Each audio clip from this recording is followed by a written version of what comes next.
Welcome back. ಕ್ರಿಕೆಟಿಗ ವಿರಾಟ್ ಕೊಹ್ಲಿ ಅವರ ಸಹಮಾಲಿಕತ್ವದ ಒಂದು ಪಬ್ ಮೇಲೆ ಎಫ್ಐಆರ್ ಆಗಿದೆ. ಬೆಂಗಳೂರಿನಲ್ಲಿರುವಂತಹ ಒಂದು ಪಬ್, ಕಸ್ತೂರ್ಬಾ ರಸ್ತೆಯಲ್ಲಿರುವಂತಹ 18 ಕಮ್ಯೂನ್ ಅನ್ನುವ ಪಬ್ ಇದು. ರಾತ್ರಿ ಅವಧಿಗೂ ಮೀರಿ ಪಬ್ ಅನ್ನ ತೆರೆದಿದ್ದ ಕಾರಣಕ್ಕೋಸ್ಕರ ಎಫ್ಐಆರ್ ಅನ್ನ ಮಾಡಿಕೊಳ್ಳಲಾಗಿದೆ. ಜುಲೈ 6ನೇ ತಾರೀಕಿನಂದು ರಾತ್ರಿ ಗಸ್ತಿನಲ್ಲಿದ್ದಂಥ ಸಿಬ್ಬಂದಿಗೆ ಇದರ ಬಗ್ಗೆ ಮಾಹಿತಿ ಸಿಗುತ್ತೆ. ಹೋಗಿ ಆ ಒಂದು ಪಬ್ ಮೇಲೆ ಅವಧಿಗೂ ಮೀರಿ ಅನಧಿಕೃತವಾಗಿ ಓಪನ್ ಮಾಡಿದೆ ಅಂತೇಳಿ ಪ್ರಶ್ನೆಯನ್ನು ಮಾಡಿ ಸೀದಾ ಬಂದು ಕಬ್ಬನ್ ಪಾರ್ಕ್ ಪೊಲೀಸ್ ಠಾಣೆಯಲ್ಲಿ ಎಫ್ಐಆರ್ ಅನ್ನು ದಾಖಲು ಮಾಡ್ತಾರೆ. ಮತ್ತಷ್ಟು ಮಾಹಿತಿಯನ್ನು ಕೊಡೋದಕ್ಕೆ ನಮ್ಮ ಕ್ರೈಮ್ ರಿಪೋರ್ಟರ್ ಮಾದೇಶ್ ಲೈವ್ನಲ್ಲಿ ಜಾಯ್ನ್ ಆಗಿದ್ದಾರೆ. ಮಾದೇಶ್, ಏನಿದು ವಿರಾಟ್ ಕೊಹ್ಲಿ ಅವರ ಸಹಮಾಲಿಕತ್ವದ ಪಬ್ ಮೇಲೆ ಎಫ್ಐಆರ್ ಆಗಿದೆ ಅಂತ ಹೇಳಲಾಗ್ತಾ ಇದೆ, ಮಾಹಿತಿ ಕೊಡೋದಾದ್ರೆ? ನಾಗೇಂದ್ರ ಬಾಬು, ಈಗಾಗಲೇ ವಿರಾಟ್ ಕೊಹ್ಲಿ ಅವರಿಗೆ ಸಂಬಂಧಪಟ್ಟಂತೆ ಒಂದಷ್ಟು ವ್ಯವಹಾರಗಳು ಅಂದರೆ ಒಂದಷ್ಟು ಬಿಸ್ನೆಸ್ಗಳಿದೆ. ಅದರಲ್ಲೂ ಕೂಡ ಬೆಂಗಳೂರಿನಲ್ಲಿ ಕೂಡ ಅವರ ಮಾಲೀಕತ್ವದ ಬಾಗಿಯಲ್ಲಿ ಒಂದು ಪಬ್ಬನ್ನು ನಡೆಸಲಾಗುತ್ತೆ. ಅದು ಕಬ್ಬನ್ ಪಾರ್ಕ್ ಪೊಲೀಸ್ ಠಾಣೆ ಎದುರುಗಡೆ ಇರುವಂಥ ಆ ಒಂದು ಪಬ್ ಸಾಕಷ್ಟು ವರ್ಷಗಳಿಂದಲೂ ಕೂಡ ನಡೀತಿದೆ.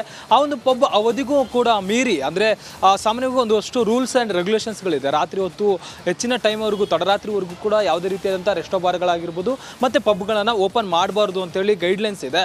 ಆದರೆ ಜುಲೈ 6ನೇ ತಾರೀಕು 1:30ವರೆಗೂ ಕೂಡ, ಮಧ್ಯರಾತ್ರಿ 1:30ವರೆಗೂ ಕೂಡ ಒಂದು ಪಬ್ಬನ್ನು ಓಪನ್ ಮಾಡಲಾಗಿತ್ತು ಅಂತೇಳಿ ಅಲ್ಲಿನ ಅಂದರೆ ಕಬ್ಬನ್ ಪಾರ್ಕ್ ಪೊಲೀಸ್ ಠಾಣೆಯ ಸಿಬ್ಬಂದಿಗೆ ಒಂದು ಮಾಹಿತಿ ಬರುತ್ತೆ. ಆ ಒಂದು ಮಾಹಿತಿ ಆಧರಿಸಿ ಒಳಗಡೆ ಹೋಗಿ ಪರಿಶೀಲನೆ ಮಾಡಿದ ಸಂದರ್ಭದಲ್ಲಿ ಒಳಗಡೆ 1:30 ಆದರೂ ಕೂಡ ಗ್ರಾಹಕರು ಇರ್ತಾರೆ. ಹೀಗಾಗಿ ಅವಧಿ ಮೀರಿ, ನಿಯಮವನ್ನು ಮೀರಿ ಒಂದು ಪಬ್ಬನ್ನು ನಡೆಸಿದ್ರು ಅಂತೇಳಿ ಪೊಲೀಸರು ಈಗಾಗಲೇ ಎಫ್ಐಆರ್ ಅನ್ನು ದಾಖಲಿಸಿಕೊಂಡು ಅಲ್ಲಿರುವಂತಹ ಅಂದರೆ ಪಬ್ನ ಮ್ಯಾನೇಜರ್ಗೆ ಈಗಾಗಲೇ ನೋಟಿಸ್ ನೀಡುವಂಥ ಕೆಲಸವನ್ನು ಮಾಡಿದೆ.